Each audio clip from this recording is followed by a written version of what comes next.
خبر آپ تک پہنچائیں گے۔ وزیر اعظم شہباز شریف کی زیر صدارت حکومت میں شامل جماعتوں کے 6 گھنٹے طویل اجلاس کا اعلامیہ جاری کر دیا گیا ہے۔ 22 مارچ کو پارلیمنٹ کا مشترکہ اجلاس طلب کیا گیا ہے، جس میں ریاستی عملداری یقینی بنانے کے لیے اہم فیصلے لیے جائیں گے۔ کیا تفصیلات ہیں، جانیں گے ڈان نیوز اسلام آباد کی چیف رپورٹر ثناء اللہ خان سے۔ ثناء اللہ خان بتائے گا اس اعلامیہ میں کیا کہا گیا ہے اور کون کون سے اہم فیصلے متوقع ہیں؟ دیکھیں، اعلامیہ میں دیکھتے یہ کہا گیا ہے کہ جس طرح آپ نے بتایا کہ پارلیمنٹ کا اجلاس بلایا گیا ہے 22 مارچ کو مشترکہ اجلاس، اور اس میں کہا گیا ہے کہ ریاستی عملداری یقینی بنائی کے لیے فیصلے کیے جائیں گے، اور ساتھ میں یہ بھی کہا گیا ہے کہ پولیس رینجرز پر عمران خان کے حکم پر حملوں اور تشدد جو ہے وہ ناقابل برداشت ہیں۔ انہوں نے کہا کالا دم تنظیموں کے پرتشدد تربیت یافتہ جتھوں کے ذریعے ریاستی اداروں کے افسران اور اہلکاروں پر لشکر کشی کی گئی ہے جو تشویشناک ہے، اور یہ کہا گیا کہ یہ قرار دیا گیا کہ قانون شکن عناصر کے خلاف قانون کے تحت سخت کارروائی کی جائے گی اور کسی قسم کی کوئی رعایت نہیں کی جائے گی، اور اس کو ریاستی دشمنی قرار دیا گیا ہے اور کہا گیا ہے کہ اس کو کسی صورت برداشت نہیں کیا جائے گا۔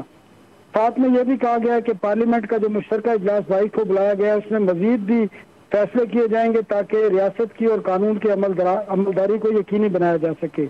اس میں یہ بھی کہا گیا ہے کہ عمران خان اور ان کے ساتھیوں کے ساتھ سلوک سے جو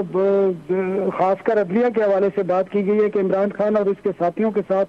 سلوک سے ترازو کا جو پلڑے ہیں برابر نہ ہونے کا تاثر مزید گہرا ہوتا جا رہا ہے، اور اس میں یہ بھی کہا گیا ہے کہ آپ کو یاد ہوگا کہ ایک آڈیو لیک ہوئی ہے خواجہ طارق رحیم کی اور سابق چیف جسٹس ثاقب نثار کی، اس کی بھی مذمت کی گئی، اور اس میں کہا گیا ہے کہ یہ تشویشناک ہے۔ اس میں خاص کر مریم نواز شریف کے بارے میں جو گھٹیا گفتگو کی گئی ہے، جو لفظ استعمال کیے گئے ہیں اس بیانیے میں، اس کو گھٹیا گفتگو کہا گیا ہے اور اس کی مذمت کی گئی ہے، اور ساتھ ہی یہ بھی کہا گیا ہے کہ مختلف جو بریفنگ دی گئی ہے عسکری حکام کی طرف سے، پشاور کی جو سیکورٹی فورسز ہیں ان کی طرف سے جو وہاں پر قانون کی خلاف ورزی کی گئی ہے اس کے بارے میں آگاہ کیا گیا ہے۔ اس کے ساتھ IMF پروگرام کی بحالی اور اس میں جو مشکلات ہیں وہ بھی آج جو اجلاس کے 2 سیشن تھے اس میں بریف کیا گیا ہے، اور عوام کو جو